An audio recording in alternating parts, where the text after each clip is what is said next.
Hello friends, welcome back all of you. Previous topicல CBS transactions எப்படி account பண்ணலாம்னு பார்த்தோம். இந்த டாபிக்ல IPPB transactions APT 2.0ல அக்கவுண்டிங் எப்படி பண்ணலாம் பார்க்கிறோம். ஃபார் எக்ஸாம்பிள் உங்க ஆஃபீஸ்ல ஒரு IPPB டெபாசிட் ஒரு 120 ரூபீஸ்க்கு டெபாசிட் நடந்திருக்கிறதா அசியூம் பண்ணிக்கோங்க.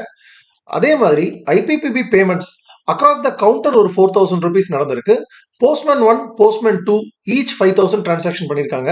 அதாவது IPPB பேமெண்ட்ஸ் டோட்டல் 14000 நடந்திருக்குன்னு அசியூம் பண்ணிக்கோங்க.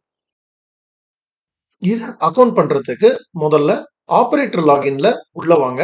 கிளிக் புக்கிங் சொல்யூஷன்ஸ், அதுல கிளிக் கவுண்டர் ஆபரேஷன்ஸ், அதுல மிஸ்லேனியஸ் டிரான்சாக்ஷன்ஸ் அக்கவுண்டிங்க செலக்ட் பண்ணிக்கோங்க. அதுல வேலட் அட்ஜஸ்ட்மெண்ட் ரெசிப்ட்ஸ், அதுல டோட்டல் IPPB ரெசிப்ட் ஃபிகர் எவ்வளவோ அதை டைப் பண்ணுங்க. அதாவது 120 ரூபீஸ் அதை டைப் பண்ணிக்கோங்க. Enter the remarks, click submit.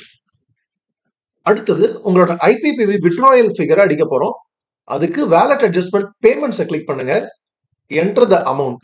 இங்க நான் 14000 அடிக்கிறேன். அதாவது total transactions done by counter and postman staffs. Enter the remarks, click submit. இப்போ நீங்க பண்ண டிரான்சாக்ஷன் உங்க சப்மிட் அக்கவுண்ட்ல ரிஃப்ளெக்ட் ஆகும். பாருங்க, வேலட்ல ஏறி இருக்கு பாருங்க. ஸோ இந்த கேஷை நீங்க புக்கிங் சொல்யூஷன்ல இருந்து ட்ரெஷரிக்கு கட்டுவீங்க. இந்த ப்ராசஸ்லாம் சிமிலர் டு சிபிஎஸ் ஃபினாக்கிளுக்கு டே இன் ப்ராசஸ் இருக்கு. ஆனா IPPBக்கு டே இன் ப்ராசஸ் கிடையாது. அதனால நீங்க IPPB டேட்டாவை டைரக்டா ஃபெட்ச் பண்ணிக்கலாம். ஆனா ஃபெட்ச் பண்ணதுக்கு அப்புறம் உங்களோட போஸ்ட்மேன் ஸ்டாஃப்ஸ் எந்த டிரான்சாக்ஷனும் பண்ணக்கூடாது. அதை என்ஷூர் பண்ணிக்கோங்க. IPPB டேட்டா ஃபெட்ச் பண்றதுக்கு ட்ரெஷரி சூப்பர்வைசரா லாகின் பண்ணிக்கோங்க. அதுல கிளிக் டூல்ஸ், அதுல பாருங்க IPPB டேட்டா ஃபெட்ச், அதை கிளிக் பண்ணுங்க. Click submit, click confirm. இப்ப பாருங்க, ரெசிப்ட்ஸ் 120, பேமெண்ட்ஸ் 14000. ஸோ உங்களோட ஃபிகர்ஸோட டேலி ஆகுதா?